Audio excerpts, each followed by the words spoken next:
एक दलित परिवार की लड़की जिसे टीचर बनना था, कैसे बनी 4 बार की मुख्यमंत्री?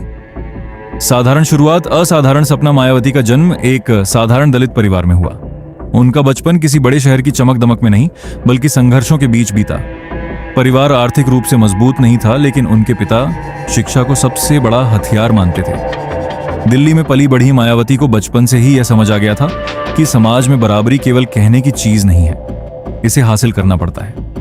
पिता का सपना, टीचर बनो।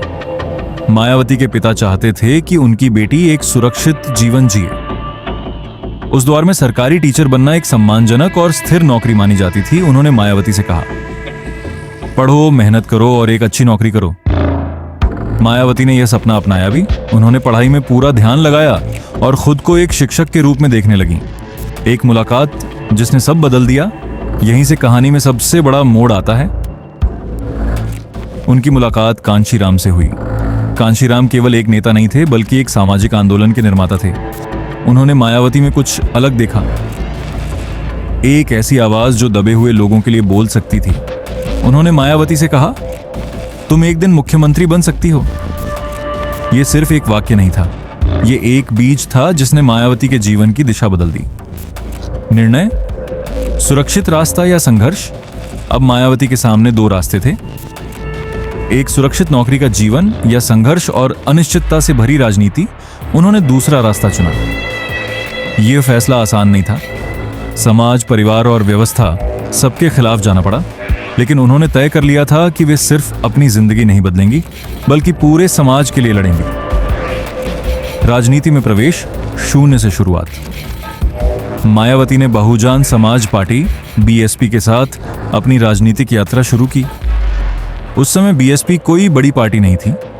यह दलितों, पिछड़ों और वंचितों की आवाज बनने की कोशिश कर रही थी। मायावती गांव-गांव जाती, लोगों से बात करती और उन्हें उनके अधिकारों के प्रति जागरूक करती। उनके भाषण सीधे होते थे, बिना किसी लाग लपेट के। हर तरफ दीवारें। एक दलित महिला के लिए राजनीति में आगे बढ़ना आसान नहीं था। जातिगत भेदभाव, लैंगिक असमानता, राजनीतिक विरोध, हर तरफ बाधाएं थीं। लेकिन मायावती ने हार नहीं मानी। उन्होंने हर आलोचना को अपनी ताकत बनाया। पहचान बनना शुरू। धीरे धीरे मायावती की पहचान बनने लगी। उनका आत्मविश्वास, स्पष्ट बोलने का तरीका और दलित समाज के लिए उनकी प्रतिबद्धता लोगों को प्रभावित करने लगी। बीएसपी का आधार मजबूत होने लगा। लोग उन्हें सिर्फ एक नेता नहीं, बल्कि अपने संघर्षों की आवाज मानने लगे। 1995, इतिहास का दिन, साल 1995। ये वह साल था जिसने भारतीय राजनीति का इतिहास बदल दिया। मायावती पहली बार उत्तर प्रदेश की मुख्यमंत्री बनी। एक दलित महिला मुख्यमंत्री, यह उस समय लगभग असंभव माना जाता था, लेकिन उन्होंने यह असंभव कर दिखाया। सत्ता से संघर्ष तक मुख्यमंत्री बनने के बाद भी उनकी चुनौतियां खत्म नहीं हुई। सरकार चलाना, विरोधियों से निपटना और अपनी विचारधारा पर कायम रहना, यह सब आसान नहीं था। लेकिन मायावती ने हर बार खुद को साबित किया। उन्होंने दिखाया कि सत्ता सिर्फ कुर्सी नहीं होती, ये बदलाव का माध्यम भी हो सकती है। 4 बार मुख्यमंत्री, एक मिसाल मायावती 4 बार उत्तर प्रदेश की मुख्यमंत्री बनी। यह सिर्फ एक राजनीतिक उपलब्धि नहीं थी, यह एक सामाजिक क्रांति थी।